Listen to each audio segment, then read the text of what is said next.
Sammy and his shepherd seeing Jesus in Psalm 23 by Susan Hunt, illustrated by Cory Godbey. Chapter 10. Surely goodness and mercy shall follow me all the days of my life. Precious stamped her foot disgustedly. Bertha is so annoying, she said to Sammy. Whenever I'm playing with someone, she wants to play with us.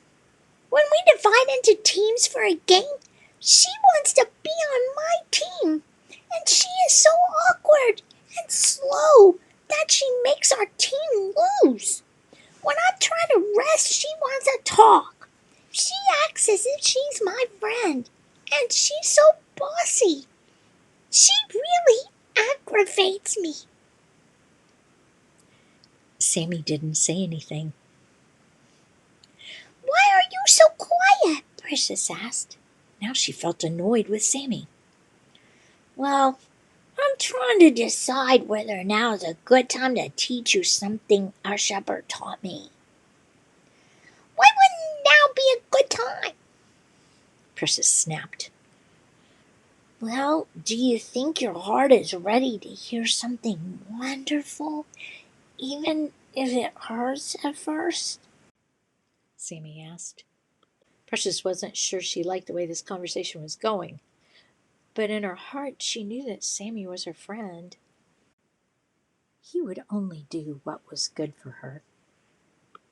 I'm not sure, she answered honestly, but I probably need to hear whatever you're going to tell me. Sammy smiled. Okay, here goes, but you better not roll your eyes and give me that look. What look? The I'm so annoyed with you look, he teased. Do I give you that look? Precious asked rather sheepishly. Oh, yeah, Sammy laughed. Then I think I need to hear what you have to tell me. Well, Precious, Sammy began, I used to get annoyed with the other sheep all the time, and I had no mercy toward the weaker sheep. It irritated me that they took so much of the shepherd's time and that we all had to help them. Precious was startled. Sammy, I can't imagine you getting annoyed with anyone, she said. You're so good and kind. But you didn't know me before our shepherd taught me what I'm going to tell you. Here it is, and I hope you'll never forget it. There are no annoying sheep, just annoyed sheep. Sammy paused and let his words hang in the air so that Precious could think about what he had said. So, Precious said slowly, the problem is not the other sheep. The problem is me. Yep, Sammy agreed.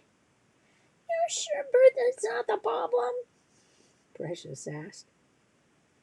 Think about it, Precious. What's the one thing that is true of every sheep in our flock? Even Bertha. Precious pondered this a bit and then said, Our good shepherd bought every one of us. We all belong to him. Oh, Sammy, how could I be annoyed with a sheep that our shepherd loves? But I'm confused. Is it right for Bertha to be, to be like she is? Sammy nodded understandingly. If Bertha needs to change, our shepherd will change her, he said. We're supposed to accept and love each other. Of course, we should also help each other. Precious nodded. Just like you're helping me. she said. But, Sammy, why are we all so different? It would be easier if we were all alike. Well, it'd also be very boring, Sammy explained. And how would we learn to show goodness and mercy if we're all alike? Our shepherd knew what we were like before he bought us. He planned for our flock to be exactly the way it is. Oh, Sammy, you're so wise. I'm so bad and I'm so tired of trying to be good. I don't think I'll ever be good enough to belong to our shepherd. Oh, you're right about that, Sammy said. None of us can ever be good enough to belong to our shepherd. But here's the good news. He loves us because we're his. He doesn't love us more when we're good, and he doesn't love us less when we're bad. He loves us perfectly all the time. His love is a gift. And it's a gift that we can't earn and we don't deserve.